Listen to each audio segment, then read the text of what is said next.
பிரியமானவர்களுக்கு சமாதானம். ஒரு சிறிய கதையோடு கூட நாம் இன்றைய தேவ செய்திக்குள் பிரவேசிப்போம். ஒரு அழகான கிராமம். அந்த கிராமத்தை சுற்றிலும் ஒரு வாய்க்கால் ஓடிக்கொண்டிருக்கிறது. அந்த வாய்க்கால் எப்பொழுதும் நீர் நிறைய ஓடிக்கொண்டிருக்கும். அந்த வாய்க்காலை கடந்து மறுகரைக்கு வருவதற்கு ஒரு பனை மரத்தை வெட்டி ஒரு கரைக்கும் மறுகரைக்கும் இடையில் போட்டிருக்கிறார்கள்.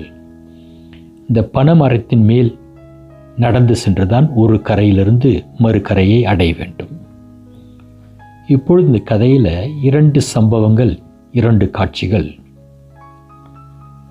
முதலாவதாக 2 ஆடுகள் எதிர் திசையிலிருந்து அந்த பனை மரத்தின் மேல் ஏறி வருகின்றன. 2மே ஒன்றுக்கொன்று விட்டு கொடாமல், நான் தான் முதலில் வந்தேன், நான் தான் பெரியவன், இப்படியாக அவர்களுக்குள்ளாக போட்டி போட்டுக்கொண்டு ஒன்றை ஒன்று முட்டி மோதிக்கொண்டு 2மே தண்ணீரில் விழுந்து அடைய வேண்டிய மறுகரையை அடையாமல் ஜீவனை இழந்து போகின்றன. இப்பொழுது இன்னொரு காட்சி. அதே போலவே 2 கரையிலும் இருந்து 2 ஆடுகள் அந்த பனை மரத்தின் மேல் ஏறி மறுகரையை அடைய விரும்புகின்றன. அதில் ஒரு ஆடு மற்ற ஆடை தன்னை கடந்து போவதற்காக குனிந்து அந்த பனை மரத்தில் படுத்து கொள்ளுகிறது. அப்படி படுத்து கொள்ளுகிற பொழுது மற்ற ஆடு அதன் மேல் காலை வைத்து ஏறி மறுகரைக்கு போய் விடுகிறது. அது கடந்து போன பிறகு இந்த ஆடும் கூட எழுந்து இது அடைய வேண்டிய இக்கரைக்கு வந்து விடுகிறது. இப்படியாக 2 ஆடுகளுமே தங்கள் ஜீவன்களை பாதுகாத்து கொண்டு அடைய வேண்டிய இடத்தை அடைந்து விடுகின்றன. கர்த்தருடைய பரிசுத்த நாமத்திற்கு மகிமை உண்டாவதாக. என்னுடைய சிறிய வயதிலே பள்ளியில் பாட புத்தகத்தில் படித்த ஒரு சிறிய கதை இது. இந்த கதையினுடைய விளக்கத்தை இன்றைய தேவ செய்தியின் முடிவில் பரிசுத்த ஆவியான நமக்கு பிரயோஜனமாக விளங்க பண்ணுவார். பிரியமானவர்களே, இன்றைக்கு பூமியில் வாழுகிற நமக்கு இந்த பூமியினுடைய எல்லா நன்மைகளையும் எல்லா ஆஸ்திகளையுமே நாம் பெற்றிருந்தாலும் அடைந்திருந்தாலும் நம்முடைய வாழ்க்கையில், குடும்பத்தில், இருதயத்தில் சமாதானம் என்கிற ஒன்று இல்லை என்று சொன்னால் அது ஒரு அமைதலான வாழ்க்கையாக இருக்க முடியாது. ஆகவே தான் சமாதானத்தின் தேவனாகிய நமது கர்த்தராகிய இயேசு கிறிஸ்து பூமியில் பிறந்தபொழுது தேவதூதர்கள் பூமியிலே சமாதானம் உண்டாவதாக என்று சொல்லி வாழ்த்தினார்கள். நம்முடைய கர்த்தராகிய இயேசு கிறிஸ்துவும் கூட மரித்து உயிர்த்தெழுந்து 3ஆம் நாள் பூட்டப்பட்ட அறைக்குள் சீஷர்கள் இருந்த வேளையிலே அவர்கள் மத்தியிலே அவர் தம்மை வெளிப்படுத்தி உங்களுக்கு சமாதானம் என்று சொல்லியே அவர்களையும் வாழ்த்தினார். இப்படியாக கிறிஸ்துக்குள்ளாக மறுபடி பிறக்கிற எந்த ஒரு ஆத்துமாவுக்கும் நமது கர்த்தராகிய இயேசு கிறிஸ்துக்குள்ளான சமாதானமானது வாக்கு தத்தமாக அருளப்பட்டிருக்கிறது. இந்த வாக்கு அவர்கள் ஜீவிய காலமெல்லாம் அவர்களுக்கு சுதந்திரம். யோவான் எழுதின சுவிசேஷம் 14ஆம் அதிகாரம் 27ஆம் வசனத்தில் கர்த்தராகிய இயேசு கிறிஸ்து இப்படியாக வாக்கு கொடுக்கிறார். சமாதானத்தை உங்களுக்கு வைத்து போகிறேன், என்னுடைய சமாதானத்தையே உங்களுக்கு கொடுக்கிறேன், உலகம் கொடுக்கிற பிரகாரம் நான் உங்களுக்கு கொடுக்கிறதில்லை என்று.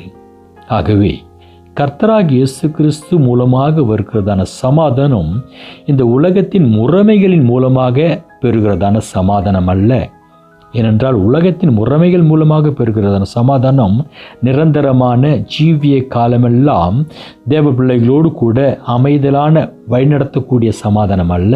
ஆகவே தான் என்னுடைய சமாதானத்தை உங்களுக்கு கொடுக்கிறேன் என்றால் ஆண்டவராக இயேசு கிறிஸ்து தாம் இந்த பூமியிலே மாடி ரூபம் எடுத்து வாழ்ந்த பொழுது அவர் எப்படியாக வாழ்ந்து முடித்தாரோ, அவர் அப்படியாக வாழ்ந்து முடித்த பொழுது எந்த வழிகளில் அவர் இந்த பூமியிலே பிதா அவருக்கு அருளிய சமாதானத்தை அவர் காத்து கொண்டாரோ அதே வழியை நாமும் பின்பற்றுகிற பொழுது நாமும் கூட கிறிஸ்துக்குள்ளாக அவர் நமக்கு வைத்து சென்ற சமாதானத்தை நமது ஜீவிய காலமெல்லாம் நாம் காத்துக்கொள்ளலாம். ஆனால் பிரியமானவர்களே, இன்றைக்கு அநேக தேவ பிள்ளைகளுடைய வாழ்க்கையில் சமாதான குறைவு, சமாதானம் இழந்து வாழ்கிறார்கள்.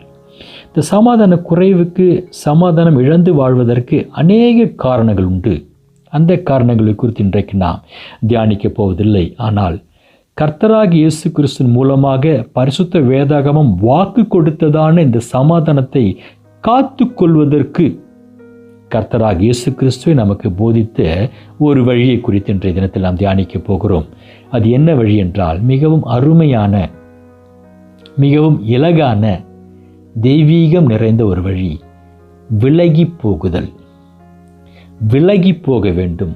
விலகி போகிற இடத்துல கர்த்தராகிய இயேசு கிறிஸ்துவின் சமாதானம் பூரணமாக குடிகொண்டிருக்கும். கர்த்தர் நாமத்திற்கு மகிமை உண்டாவதாக.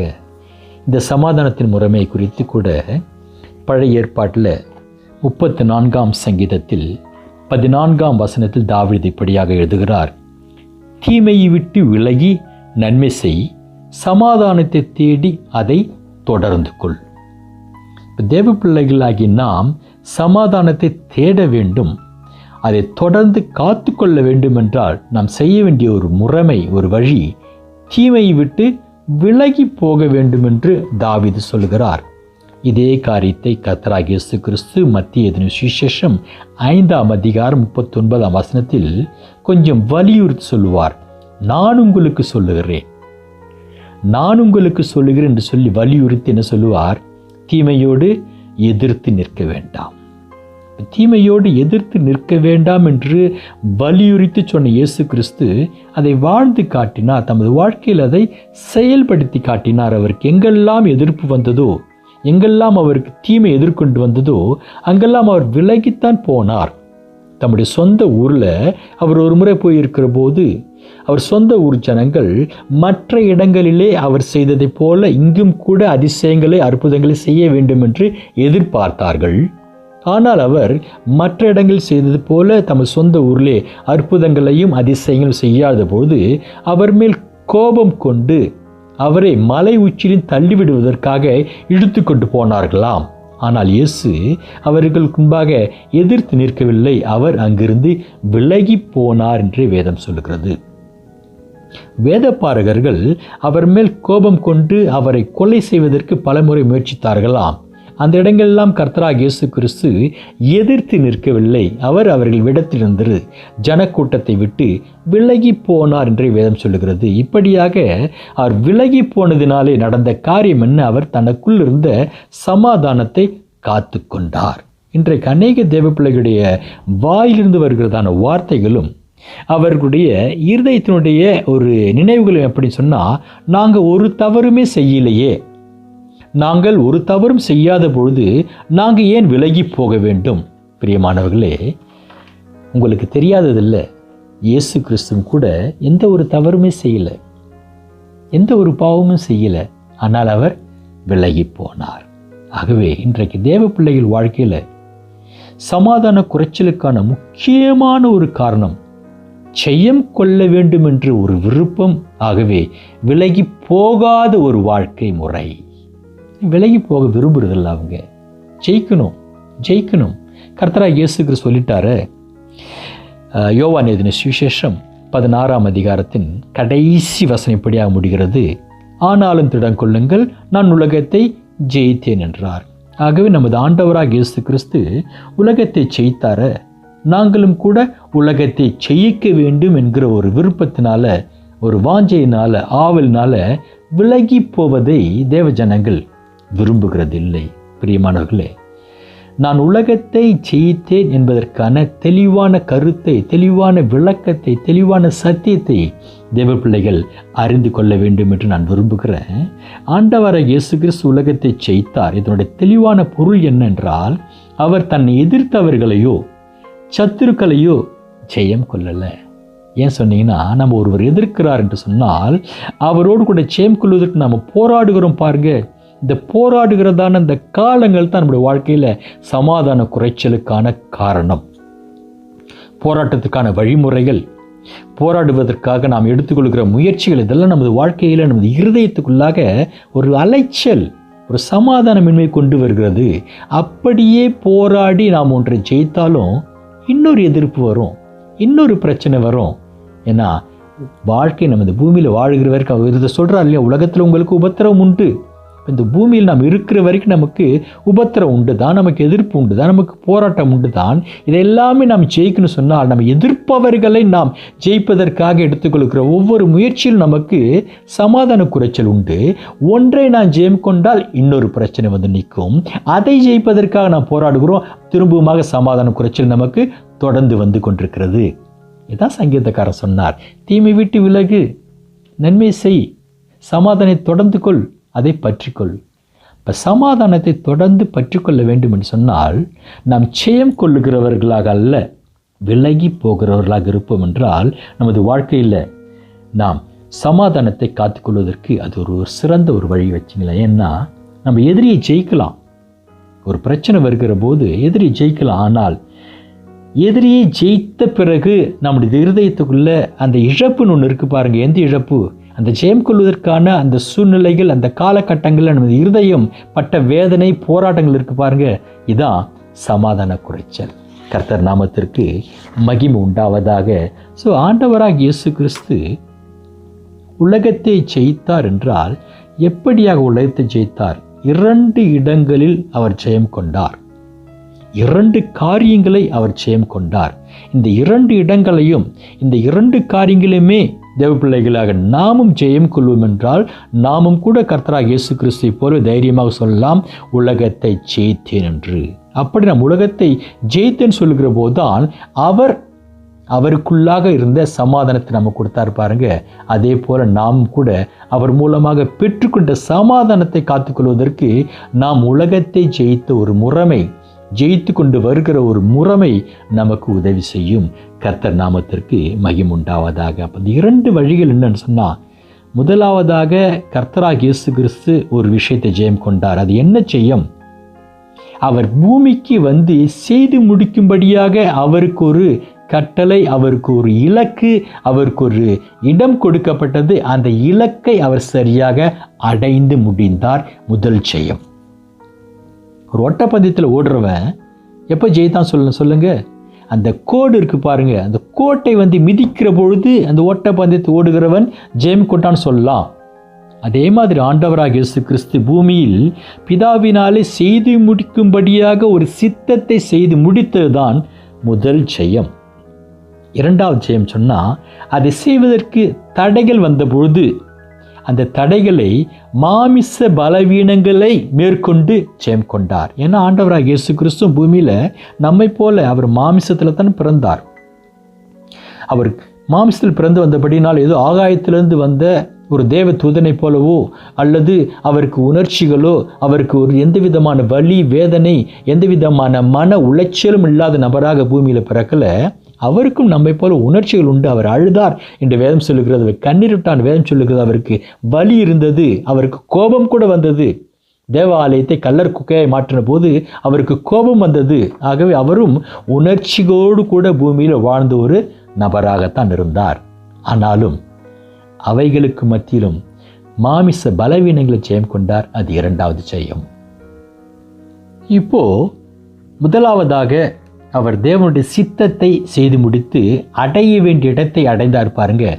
அதை செய்வதற்காக அவர் கையாண்ட முறைமை என்னன்னு பார்க்கலாம்னா, ஏசாயாவின் புஸ்தகம் 53ஆம் அதிகாரம் வசனத்தை நீங்கள் வாசித்து கொண்டு வருகிற பொழுது 5வது வசனம் சொல்லுகிறது. ஏசாயா 53:5, நமக்கு சமாதானத்தை உண்டு பண்ணுன ஆக்கனை அவர் மேல் வந்தது. அவர் பூமியில் வந்ததற்கு ஒரு முக்கியமான காரணம், அதாவது இழந்து போனதை தேடவும் ரட்சிக்கும் பூமிக்கு வந்தார். அதில் அதன் நிமித்தம் நமக்கு சமாதானத்தை உண்டு பண்ணும் ஆக்கினை அவர் மேல் வந்தது. இப்போ மனுக்குலம் சமாதானத்தை அடைய வேண்டும். அதான் தேவதூதர் சொன்னார்க, அவர் பூமியில் பிறந்தபோது பூமியிலே சமாதானம் உண்டாவதாக. ஆண்டவராக இயேசு கிறிஸ்து பூமிக்கு வந்து செய்து முடிக்கும்படியான, அதாவது ஓடி முடிக்கும்படியான ஒரு நோக்கம், ஒரு திட்டம். அவர் மனுக்குலத்திற்கு சமாதானத்தை கொடுக்க வேண்டும். இதை கொடுப்பதற்காக தொடர்ந்து வருகிற வசனங்களை வாசித்தால் 6-7 வசனங்களை வாசிக்கிற போது, நாம் எல்லாரும் ஆடுகளைப் போல வழிதப்பித்திருந்து அவனவன் தன் தன் வழியிலே போனோம், கர்த்தரும் நம்ம எல்லோருடைய அக்கிரமத்தையும் அவர் மேல் விழப்பண்ணினார். தொடர்ந்து அவர் நெருக்கப்பட்டும் ஒடுக்கப்பட்டும் இருந்தார். ஆனாலும் தம்முடைய வாயை அவர் திறக்கவில்லை. அடிக்கப்படும்படி கொண்டு போகப்படுகிற ஒரு ஆட்டுக்குட்டியைப் போலவும் தன்னை மயிர்கத்திரனுக்கு முன்பாக சத்தமிடாதிருக்கிற ஆட்டை போலவும் அவர் தம்முடைய வாயை திறவாதிருந்தார். கர்த்தருடைய பரிசுத்த நாமத்திற்கு மகிமை உண்டாவதாக. கடைசி வரையிலுமே அவர் விலகி போனார், தாழ்ந்து போனார், பணிந்து போனார். அதாவது வாயை திறக்கவே இல்லை. மரண பரியந்தமும் அப்படியாக செய்து முடித்து தான் சிலுவையில் ஒரு வார்த்தை சொல்கிறார், முடிந்தது. என்ன முடிந்ததுன்னு சொன்னால், உலகத்தை ஜெயித்து முடித்தேன்னு சொன்னார் பாருங்க. நான் உலகத்தை ஜெயித்தேன்னு சொன்னார் பாருங்க. அந்த ஜெயத்திற்கான முடிவு அங்கே தான். பிதா என்னை அனுப்பினதனுடைய நோக்கத்தை நான் செய்து முடித்தேன். இதான் அவர் உலகத்தை ஜெயித்த விதம். இந்த உலகத்தை ஜெயிப்பதற்காக வாய் திறவாத ஆட்டுக்குட்டியை போல் இருந்தாராம். எங்கேயுமே என் பக்கம் பிழையே இல்லையே, என்கிட்ட தவறே இல்லையே அப்படி சொல்லி வழக்காடலை, வாதாடலை. வாய் திறவாத ஆட்டுக்குட்டியை போல் இருந்து அவர் அடைய வேண்டிய இலக்கை அடைந்தார் பாருங்க. முதலாவது ஜெயம். இதற்கு ஒரு அருமையான வசனத்தை நம்முடைய பவுல் தீமோத்தேயுக்கு எழுதுகிறார். தனக்கு பிரியமான குமாரனே என்று அழைத்த ஊழியக்காரனாகிய தீமோத்தேயுக்கு பவுல் உபதேசமாக எழுதுகிறார். 2 தீமோத்தேயு 2ஆம் அதிகாரம் 4வது வசனத்தில், தண்டில் சேவகம் பண்ணுகிற எவனும் தன்னை சேவகம் எழுதி கொண்டவனுக்கு ஏற்றவனாய் இருக்கும்படி பிழைப்புக்கு அடுத்த அலுவல்களில் சிக்கிக்கொள்ள மாட்டான். இப்போ பிழைப்புக்கு அடுத்த அலுவல்களில் சிக்கிக்கொள்ளுகிறவன், அதாவது தனக்கு ஒரு எதிர்ப்பு, தனக்கு ஒரு பிரச்சனை வருகிற போது அங்கே எதிர்த்து நிற்பது, வழக்காடுவது, வாதாடுவது, இதெல்லாம் பிழைப்புக்கு அடுத்து அவன் யாரோடு கூட நிற்க வேண்டும், என்ன பணியை செய்யும்படியாக அமர்த்திருக்கிறானோ அதற்கு தேவையில்லாத வேலைகள் இதெல்லாம். இவைகள்லாம் சிக்கி கொண்டான்னு சொன்னால் அவனுடைய சமாதானமான இழந்து போகிறான். அவனுக்கு பிரச்சனை மேல் பிரச்சனை வந்து கொண்டிருக்கிறது. அப்போ என்ன செய்வான்? அவன் சேவகம் எழுதி கொண்டான் பாருங்க, உடன்படிக்கை செய்து கொண்டானே, அவனோடு கூட சரியாக நடக்க முடியாத ஒரு சூழ்நிலை. அப்போ அவன் அடைய வேண்டிய இடத்தை, ஓடி முடிக்க வேண்டிய இடத்தை அடைய முடியாமல் போகும். அதுக்காகத்தான் பவுல் எழுதுகிறார் தீமோத்தேயுக்கு, தண்டில் சேவகம் பண்ணுகிற எவனும் தன்னை சேவகம் எழுதி கொண்டவனுக்கு ஏற்றவனாய் இருக்கும்படி, பிதாவாகிய தேவனுக்கு குமாரனாகிய இயேசு கிறிஸ்து ஏற்ற குமாரனாக இருக்கும்படிக்கு, பிரியமான குமாரனாக இருக்கும்படிக்கு அவர் என்ன செய்தார்? தேவையில்லாத வேலையில், அதாவது பிழைப்பு கெடுத்த அலுவல்களில் அவர் சிக்கிக்கொள்ளவே இல்லை. வாய்த்திரவாத ஆட்டுக்குட்டியை போல் இருந்தாராம். கர்த்தர் நாமத்திற்கு மகிமை உண்டாவதாக. முதலாவதாக தேவ பிள்ளைகளார் நாம அடைய வேண்டிய இடம் இருக்கிறது. தேவனால் நமக்கு தெரிந்து கொள்ளப்பட்ட ஒரு முடிவு ஒன்று இருக்கிறது. இதை குறித்து நம்ம என்ன பார்ப்போம். அந்த முடிவை நாம் அடையணும் சொன்னால் நாம் விலகி போக வேண்டும் என்று கர்த்தராகிய இயேசு கிறிஸ்து நமக்கு போதிக்கிறார். இதை அப்போஸ்தலராகிய பவுலும் உறுதிப்படுத்துகிறார். இரண்டாவதாக, இந்த இடத்தை நாம் அடைவதற்கு நாம் இன்னொரு காரியம் செய்ய வேண்டும். நமது பலவீனங்களை நாம் ஜெயம் கொள்ள வேண்டும். ஆண்டவராகிய இயேசு கிறிஸ்து கூட மாமிசத்தின் பலவீனங்களை ஜெயம் கொண்டார். பிசாசானவன் கர்த்தராகிய இயேசு கிறிஸ்துவை அவர் ஞானஸ்தானம் பெற்று கரையேறின போதே பலவீனப்படுத்த வந்தான். இதற்கு முந்தின செய்தியில் சொல்லியிருக்கிறான், நீர் தேவனுடைய குமாரனே ஆனால், அவர் தேவனுடைய குமாரன் தான், அதில் சந்தேகம் இல்லை. ஆனால் அந்த வார்த்தை நிமித்தம் அவர் பெருமை என்கிறதான ஒரு பலவீனத்தில் விழுந்து போகவில்லை. அடுத்ததாக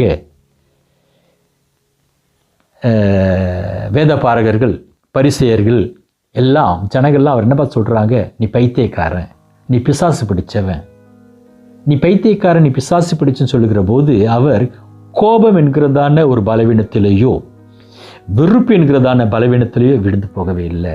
அங்கெல்லாம் இருந்தவர் விலகி போனாராம். அதையும் கடந்து யோவான் எழுதின சுவிசேஷம் என பரிசுத்த வேதாகமத்தில் பிடித்த பகுதிகள் ஒரு பகுதி. யோவான் எழுதின சுவிசேஷம் 14ஆம் அதிகாரத்தின் கடைசி 2 வசனங்கள், வசனம் 30, 31.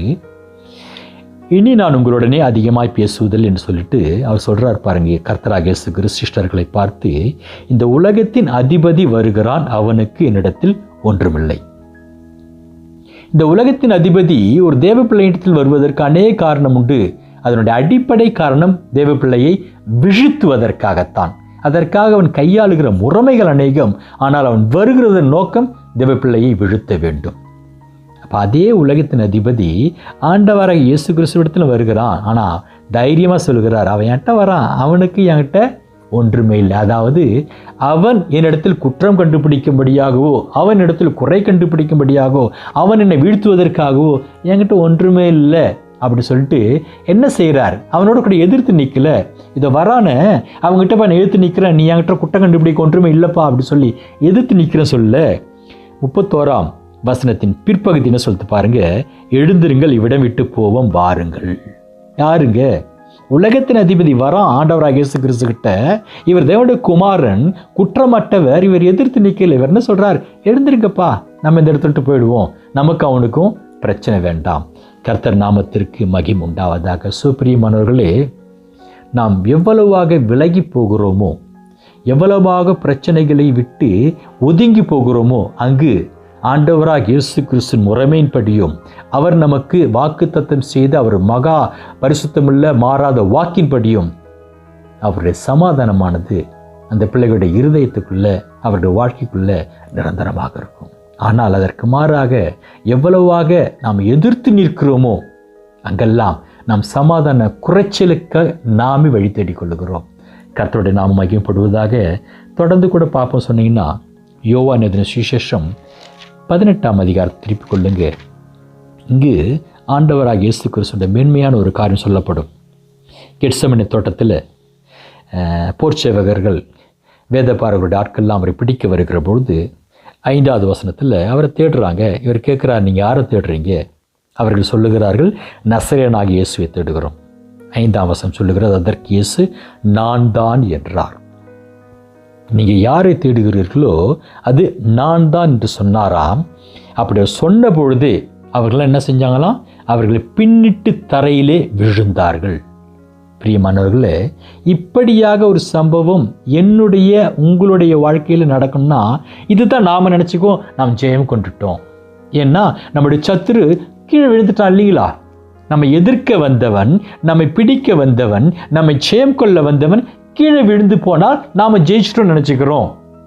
ஆனால் ஆண்டவராக அப்படி இயேசு கிறிஸ்து அப்படி செய்யலை. சொல்கிறார், நான் தான். இந்த நான் தான் என்கிற வார்த்தை ஒரு ஆழமான ஒரு வார்த்தை. இந்த நான் தான் என்கிற வார்த்தை என்ன வார்த்தை தெரியுங்களா? நான் தான் ஆதியிலே தேவனாக இருந்தேன், நான் தான் யெகோவா தேவன், நான் தான் முந்தினவர், நான் தான் பிந்தினவர், நான் தான் இருக்கிறவராக இருக்கிறவர். நான் தான் என்கிற வார்த்தை தேவனை குறிப்பிடுகிற ஒரு வார்த்தை. ஒரு அழகாக சொல்கிற நான் தாங்க அது. அந்த வார்த்தையினுடைய வல்லமை கடந்து வந்தபடினாலே அந்த வார்த்தையின் வல்லமை தாங்க முடியாதபடிக்கு அவரை பிடிக்க வந்தவர்களாம் கீழே விழுந்து போனாங்களாம். ஆனாலும் இயேசு கிறிஸ்து அந்த இடத்துல நான் ஜெயிச்சிட்டேன், என்னை பிடிக்க வந்தாலும் விழுந்து போனாங்க அப்படின்னு நினைக்கல. தன்னை அவர் முழுமையாக ஒப்பு கொடுத்தார்.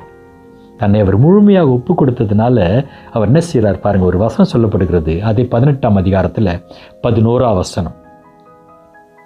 அப்பொழுது இயேசு பேதுருவை நோக்கி, உன் பட்டயத்தை உரையிலே போடு, பிதா எனக்கு கொடுத்த பாத்திரத்தில் நான் பானம் பண்ணாதிருப்பேனோ என்றார். கர்த்தர் நாமத்திற்கு மகிமை உண்டாவதாக. சுப்பிரியமானவர்களே, ஆண்டவராக இயேசு கிறிஸ்து எங்கு ஜெயம் கொண்டார், எப்படி ஜெயம் கொண்டார் என்று சொன்னால் இந்த முறைமையில தான். நான் தான் என்கிறதான வல்லமுள்ள தேவன், வானத்தையும் பூமியும் உண்டாக்கின சர்வ சிருஷ்டிக்கும் எச்சமானாகி ஆண்டவராக இயேசு கிறிஸ்து சொல்கிறார், நான் தான் அவர்னு சொல்லி அந்த வார்த்தையோட வல்லமை தாங்காமல் பிடிக்க வந்தான் கீழே விழுந்துட்டாங்க. இப்போ ஆண்டவராக இயேசு கிறிஸ்து என்ன சொல்கிறார்? 11ஆம் வசனம், பிதா எனக்கு கொடுத்த பாத்திரத்தில் நான் பானம் பண்ணாதிருப்பேனோ. அப்ப பிதா அவருக்கு கொடுத்த பாத்திரத்தில் ஒரு பானம் பண்ணி முடிப்பதுதான் அவர் ஜெயம் கொண்ட விஷயம், அவர் உலகத்தை ஜெயித்த விஷயம். இதே தாங்க உங்களுக்கு எனக்கும். நமக்காக தேவன் ஒரு பாத்திரத்தை உண்டு பண்ணினார். அந்த பாத்திரத்தின் முடிவு பரியந்தம் நாம் அதில் பானம் பண்ண வேண்டும். இது நமக்காக தேவன் நியமித்த ஓட்டம், ஒரு பாதை. அதை அடைவதற்காக நாம் எதிர்த்து நிற்கிறவர்களாக அல்ல, போராடுகிறவர்களாக அல்ல, ஜெயம் கொள்ளுகிறவர்களாக அல்ல, விலகி சென்று நமது ஆண்டவராக இயேசு கிறிஸ்து போல விலகி சென்று நாம் அதை அந்த பாத்திரத்தின் ஓட்டத்தை முடிப்பதற்காக தெரிந்து கொள்ளப்பட்ட பாத்திரங்களாக இருக்கிறோம். பிரியமானவர்களே, நம்ம ஜெயிக்கிறதுனால ஒரு இடத்துல ஜெயித்து நான் ஜெயித்துட்டு நிற்கிறோம் பாருங்க, அதனால் நம்ம வாழ்க்கையில் சமாதானம் வராதுங்க. அந்த இடத்துல நமக்கு பெருமை தான் வரும், ஒரு கர்வம் தான் வரும், ஒரு மேட்டுமை கலந்த சந்தோஷம் தான் வரும். ஜெயிச்சிட்டோம், நாம் ஜெயம் கொண்டுட்டோம், இந்த ஒரு உணர்ச்சி கலந்த பெருமை கலந்த சந்தோஷம் தான் வருமே தவிர அந்த இடத்துல சமாதானம் வராது. ஆனால் விலகி போய் பாருங்க, அந்த இடத்துல இருதயத்துக்குள்ள ஒரு அமைதி வரும், அமைதி கலந்த சமாதானம் உண்டாகும். அதில் உங்களுக்கு ஒரு மகிழ்ச்சி இருக்கும் வச்சிங்களேன். இந்த மகிழ்ச்சி என்ன செய்யும் சொன்னால், நீங்கள் தொடர்ந்து கடக்க வேண்டிய வழியில் ஒரு அமைதலான ஒரு சூழ்நிலையோடு கூட கடந்து போவதற்கு இந்த சமாதானம் கலந்த மகிழ்ச்சி உங்களுக்கு பெரிய ஒரு உதவி செய்யும். ஏன்னா பெருமை இருக்காதுங்க, கர்வம் இருக்காது, மாறாக என்ன இருக்கும், ஸ்தோத்திரம் என்கிற ஒன்று இருக்கும்.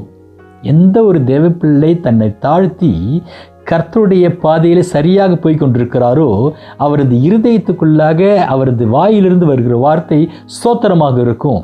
ஆனால் எந்த ஒரு தேவப்பிள்ளை உலக பிரகாரமாக நான் கொண்டு போகிறேன்னு சொல்கிறாரோ அவர் வாயில் ஸ்தோத்திரம் வராது. ஏன்னா அவர் இருதயம், அவர் யோசனை, அவருடைய தலையிலெல்லாம் வேறு ஏதோ ஒன்று நிறைஞ்சிருக்கும் வச்சிங்களேன். அப்போ அதனால் அங்கு ஸ்தோத்திரம் சொல்வதற்கு அவருக்கு யோசனையோ வாயிலிருந்து வார்த்தைகளே வராது. பிரியமானவர்களே, கடைசியாக இந்த செய்தியை நாம் அப்போஸ்தலராகிய பவுல் எழுதின பிலிப்பியருக்கு நிருபத்தின் மூலமாக முடிக்க விரும்புகிறேன். பவுல் எழுதின பிலிப்பியருக்கு நிருபத்தில் 3ஆம் அதிகாரத்தில் பவுலினுடைய மேன்மைகள் எல்லாம் சொல்லப்பட்டு வருகிறது.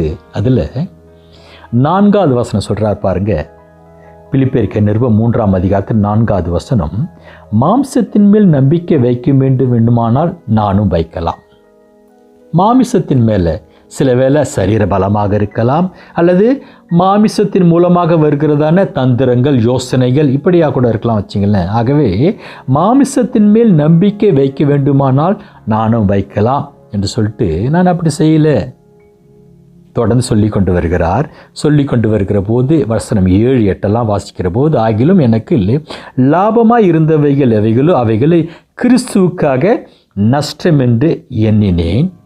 10வது வசனம், இப்படி நான் அவரையும் அவருடைய உயிர்த்தெழுதின் வல்லமையும் அவருடைய பாடுகளின் ஐக்கியத்தையும் அறிகிறதற்கும் அவருடைய மரணத்திற்கொப்பான மரணத்திற்குள்ளாகி இப்படி ஆகிலும் நான் மரித்தோரிருந்து உயிரோடு எழுந்திருப்பதற்கு தகுதியாகும் படிக்கும் அவருக்காக எல்லாவற்றையும் நஷ்டம் என்று விட்டேன், குப்பையமாக எண்ணுகிறேன்.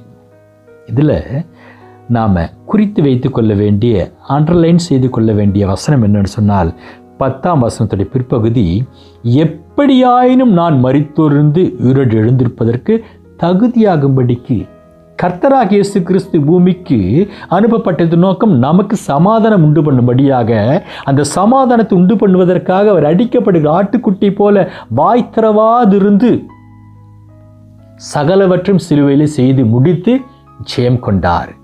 அதனால் நமக்கு சமாதானம் அருளப்பட்டது. இந்த சமாதானத்தின் முடிவு எங்கே இருக்குன்னு சொன்னீங்கன்னா, நாம் எப்படியாக மரித்து உயிரோடு கூட எழும்ப வேண்டும். அப்போ மரித்து உயிரோடு கூட நாம் எழும்புவதற்கு இப்போ நம்மளுடைய வாழ்க்கை என்ன செய்யணும் சொல்லுங்க? குனிந்து போக வேண்டும், தலை தாழ்த்தி போக வேண்டும், விலகி போக வேண்டும். இப்படி நாம் குனிந்து பணிந்து விலகி போவோம் என்றால் நாமும் ஒரு நாள் எழும்புவோம். நம்மால் அல்ல, தேவன் நம் எழும்பு பண்ணுவார். கர்த்தருடைய நாமத்திற்கு மகிமை உண்டாவதாக. ஆகவே பிரியமானவர்களே, நம்ம சென்று அடைய வேண்டிய ஒரு இடம் ஒன்று உண்டு. அந்த இடம் என்ன? மரித்து உயிர்த்தெழுந்து அவரது வலது பார்சத்தில் நாம் அமர வேண்டும். வசனம் சொல்லுகிறது, நாம் இந்த உலகம் முழுவதையும் ஜெயம் கொண்டாலும் நம்ம ஜீவனை நாம் நஷ்டப்படுத்தினால் அதனால் நமக்கு என்ன பிரயோஜனம்?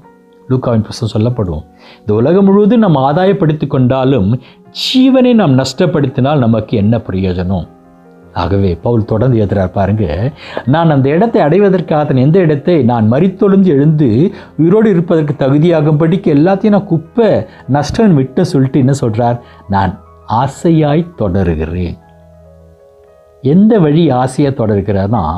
எல்லாத்தையும் குப்பை நினச்சேன், எல்லாத்தையும் விட்டுட்டேன், எல்லாத்தையும் நான் ஒதுங்கி போய் கொண்டிருக்கிறேன். இந்த வழி எனக்கு பிடித்திருக்கிறது, ஆகவே இந்த வழியை நான் ஆசையாய் தொடருகிறேன். கர்த்தருடைய நாமத்திற்கு மகிமை உண்டாவதாக. பிரியமானவர்களே, நான் கடைசியாக ஆரம்பத்தில் சொன்ன அந்த கதைக்கு வர விரும்புகிறேன்.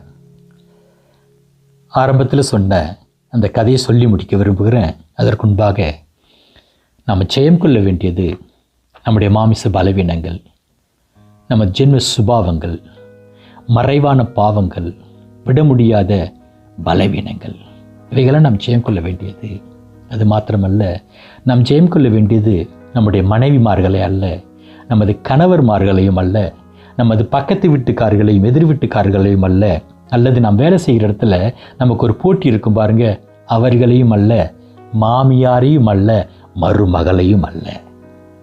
இவர்களால் நமக்கு பிரச்சனை வருது பாருங்க, அந்த பிரச்சனைகளை தான் நாம் ஜெயம் கொள்ள வேண்டுமே தவிர பிரச்சனைக்குரியவர்களை அல்ல. கர்த்தராகிய இயேசு கிறிஸ்து சொல்லுகிற போது அவர் பாவியை தான் வெறுத்தாராம், பாவத்தை வெறுத்தார், பாவியை வெறுக்கலன்னு வேதம் சொல்லுகிறது. ஆகவே அவர் பாவத்தை வெறுத்தார், பாவியை நேசித்தார். நாமும் கூட பிரச்சனைக்குரியவர்களை எதிர்ப்பதற்காக அல்ல, பிரச்சனைகளை தான் எதிர்க்க வேண்டும். இந்த பிரச்சனைகளை எதிர்ப்பதற்கு என்ன செய்ய வேண்டும்? விலகி போயிட்டோம் சொன்னால் பிரச்சனை தானே நம்ம விட்டு விலகி போயிடுங்க. விலகி போய் நீங்கள் திரும்பி பார்த்தீங்க சொன்னால் நீங்கள் அந்த கரையை கடந்திருப்பீர்கள். எப்படியாக ஒரு ஆடு எதிரிட்டு வந்தபோது இன்னொரு ஆடு விலகி ஒதுங்கி அதற்கு வழியை விட்டு பணிந்து தன்னை தாழ்த்தி கொண்டதோ, அப்போ அது மற்ற ஆடு இதை கடந்து போச்சு. இதை கடந்து போயிட்ட பிறகு இந்த ஆடு எழுந்து பார்க்குது. இப்போ அதற்கு முன்பாக எதிர்ப்பு என்கிறதான பிரச்சனையே இல்லை, தடை என்கிறதான பிரச்சனையே இல்லை. இப்போ அது ஒரு எப்படி சொல்கிறது, த்ராங்கிலாம் சொல்லுவோம் ஃப்ரெஞ்சில் இல்லைங்களா, ஒரு தடையே இல்லாத ஒரு அமைதலான வழியில் அதை கடந்து போய் மறுகரை அடைகிறது. இதுதான் நம்ம வாழ்க்கையில் சமாதானத்துக்குரிய ஒரு வாழ்க்கை. பிரச்சனையை எதிர்த்து நிற்போம் சொன்னால் பிரச்சனை எப்பொழுதுமே நமக்கு முன்பாக நின்று கொண்டு தான் இருக்கும். எங்கேயாவது ஒரு இடத்துல நாம் ஜெயிக்கணும்னு விரும்பினால் ஜெயிக்க வேண்டிய சூழ்நிலை எப்போவுமே நமக்கு முன்பாக இருந்து கொண்டே தான் இருக்கும். அப்போ அது இருக்கிற வரை நமக்கு போராட்டம். இந்த போராட்டம் தான் சமாதான குறைச்சலுக்கான காரணம். கொஞ்சம் விலகி போய் பாருங்க, அந்த பிரச்சனை உங்கள் எதிரில் இருக்காது. அப்போ நீங்கள் உங்களோட வழியை அமைதியாக கடந்து போவீங்க. இப்போ நான் மறுபடியும் ஆரம்பத்தில் சொன்ன கதைக்கு வரேன் பாருங்க. 2 ஆடு வந்தது. ஒரு ஆடு தன்னை தாழ்த்தி வழிவிட்டது, ஒதுங்கி வழிவிட்டது. அப்போ மற்ற ஆடு அதன் மேல் கடந்து போய் மறுகரைக்கு போச்சு. இப்போ குனிஞ்சி வழிவிட்டது பாருங்க. இந்த ஆடும் எழுந்து அமைதலோடு கூட மறுகரைக்கு அது திரும்பி பார்க்குது. இங்கே 2 விதமான சந்தோஷம், 2 விதமான முறையில் அந்த ஆடுக்கு ஆறுதல். முதலாவதாக அந்த ஆடு தான் கடக்க வேண்டிய வழியை கடந்து அடைய வேண்டிய இடத்தை சமாதானத்தோடு கூட அடைந்தது. இப்போ முதலாவதாக அது அடைய வேண்டிய இலக்கை அடைந்த ஒரு சமாதானம். அப்படியே கொஞ்சம் திரும்பி பார்க்குற பொழுது அந்த ஆட்டுக்கு எதிராக வந்துச்சு பாருங்க, அந்த ஆடும் கூட மறுகரைக்கு போய் அந்த ஆடும் தான் அடைய வேண்டிய இடத்தை அடைஞ்சிருக்கு பாருங்க. இது அதனிலும் பெரிய சமாதானம். என் ஆண்டவராக இயேசு கிறிஸ்து சத்துருக்களை நேசிக்கும்படியாக தான் நமக்கு போதிச்சிருக்கிறார். சத்துருக்களை நேசிக்கும்படியாகவே ஆண்டவராக இயேசு கிறிஸ்து நமக்கு போதித்திருக்கிறாராம். லூக்காவின் புஸ்தகம் 22ஆம் அதிகாரத்தில் 33ஆம் வசனம் பேதுரு பார்த்து ஆண்டவர் சொல்லுவார், நீ குணப்பட்ட பின்பு உன் சகோதரனை ஸ்திரப்படுத்து. இப்போ முதலாவது நாம் ரட்சிக்கப்பட்டுட்டோம், நாம் மறுகரைக்கு போயிட்டோம். இது மாத்திரம் வாழ்க்கை இல்லைங்க. கிறிஸ்தவம் என்பது மற்றவர்கள் மறுகரை சேர்ந்தார்களா, அதை கொஞ்சம் நம்ம திரும்பி பார்க்கணும். இப்போ அந்த குனிஞ்சி போன விலகி போன ஆடு தலையை திருப்பி பார்க்குற போது அதற்கு எதிராக பாருங்க ஒரு ஆடு, அந்த ஆடும் மறுகரைக்கு போய் சேர்ந்து பாருங்க. இப்போ இந்த ஆடுடைய இருதயத்தில் இரட்டிப்பான சமாதானம், இரட்டிப்பான சந்தோஷம், இரட்டிப்பான அமைதலோடு கூட அதை அடைய வேண்டிய இடத்தை போய் சேரும். கர்த்தர் நாமத்திற்கு மகிமை உண்டாவதாக. தேவ பிள்ளைகளே, உடைய உறவுகளுக்குள்ள உங்களுக்கு பிரச்சனை, உடைய சபைகளுக்குள்ள உங்களுக்கு பிரச்சனை, அல்லது நாம் வாழ்கிற தேசங்களுக்குள்ளாக பிரச்சனை, இப்படிப்பட்ட இடங்களில் இந்த ஒரு ஆண்டவராக இயேசு கிறிஸ்துனுடைய போதனையை, இந்த முறைமையை கையாண்டா உலகம் எவ்வளோ ஒரு அமைதலான ஒரு சமாதானமான வழியில் தங்களுடைய நடைமுறையை, தங்களுடைய வாழ்க்கையை இந்த உலகம் கொண்டு செல்லும். சபைகள் கொண்டு செல்லும். தேவ பிள்ளைகளுடைய உறவுகள், குடும்பங்கள் கொண்டு செல்லும். கர்த்தர் நாமத்திற்கு மகிமுண்டாவது. செய்து பாருங்க. தேவன் உங்கள் நிமித்தம் மகிழும்படியான வாழ்க்கை வாழ்ந்து பாருங்க. தேவன் உங்கள் நிமித்தம் மகிழும்படியான ஒரு வாழ்க்கை நீங்கள் வாழ்ந்து பார்த்தீங்க சொன்னீங்கன்னா உங்களுக்கு அருமையான ஒரு வாக்குத்தத்தம் சொல்லப்பட்டிருக்கிறது. ஏசாயாவின் புஸ்தகம் 51ஆம் அதிகாரம் 10ஆம் வசனத்தில், மலைகள் விலகினாலும் பர்வதங்கள் நிலைபெயர்ந்து போனாலும் என் கிருபை உன்னை விட்டு விலகாமலும் சமாதானத்தின் உடன்படிக்கை நிலை பெயராமலும் இருக்கும்.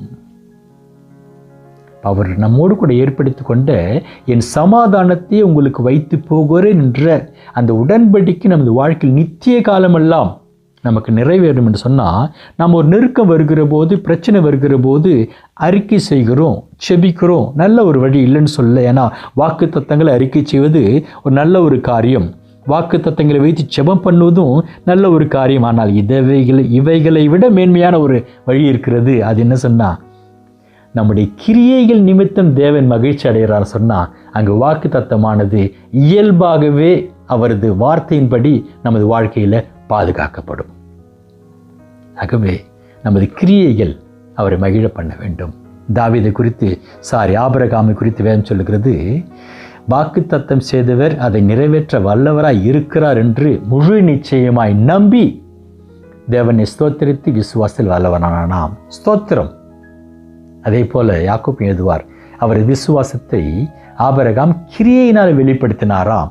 ஆகவே நமது வாழ்க்கையில் நமது கிரியைகள் தேவனை மகிழ்ச்சியாக்கும், நமது கிரியைகள் தேவனுக்கு மகிமை கொண்டு வரும் சொன்னால், இயல்பாகவே தேவன் நமது வாழ்க்கையில் கொடுத்திருக்கிறதான வாக்கு தத்தங்கள் தானாக நிறைவேறும். பிரியமானவர்களே, ஆரம்பத்தில் சொன்ன வார்த்தை, ஆண்டவராக இயேசு கிறிஸ்து தம் சிஷ்யர்களுக்கு சொன்ன வார்த்தை, யோவான் எழுதின சுவிசேஷம் 14ஆம் அதிகாரம் 27ஆம் வசனம், சமாதானத்தை உங்களுக்கு வைத்து போகிறேன், என்னுடைய சமாதானத்தை உங்களுக்கு கொடுக்கிறேன். இந்த வாக்கு தத்தம் உங்களுடைய வாழ்க்கையில், நம்முடைய வாழ்க்கையில் நிறைவேறும் என்றால், நாம் உலகத்தின் முறைமையில் சமாதானத்தை தேடுவதல்ல, அதாவது உலகத்தின் முறைமையில் ஜெயத்தை கொள்வதல்ல, விட்டு கொடுத்து விலகி போய், இந்த உலகத்தின் அதிபதி என்கிட்ட வரான், அவனைக்காட்டு ஒன்றுமே இல்லை, இதோ வாங்க எழுந்து போகலாம், ஆண்டவராக இயேசு சொன்னார் பாருங்க. அது மாதிரி விலகி போகிற பொழுது, விலகி போகிற நமது பாதைக்கு முன்பாக இருக்கிறதான பிரச்சனையை, தடையை, சமாதான குறைச்சலை நாம் விட்டு விலகி வழி கடந்து போகிறோம். நமக்கு மாத்திரமல்ல, நமக்கு எதிரடையாக பிரச்சனை கொண்டு வந்தாங்க பாருங்க, அவங்களுக்கும் நாம் பிரச்சனை இல்லாதபடிக்கு அவர்கள் செல்ல வேண்டிய வழிக்கு நாம் ஒரு சமாதானமான வாசலை திறக்கிறோம். இதுதான் கிறிஸ்தவம், இதுதான் கிறிஸ்து. கர்த்தருடைய பரிசுத்த நாமத்திற்கு மகிமை உண்டாவதாக. கிருபை உங்களோடு கூட இருப்பதாக. ஆமென்.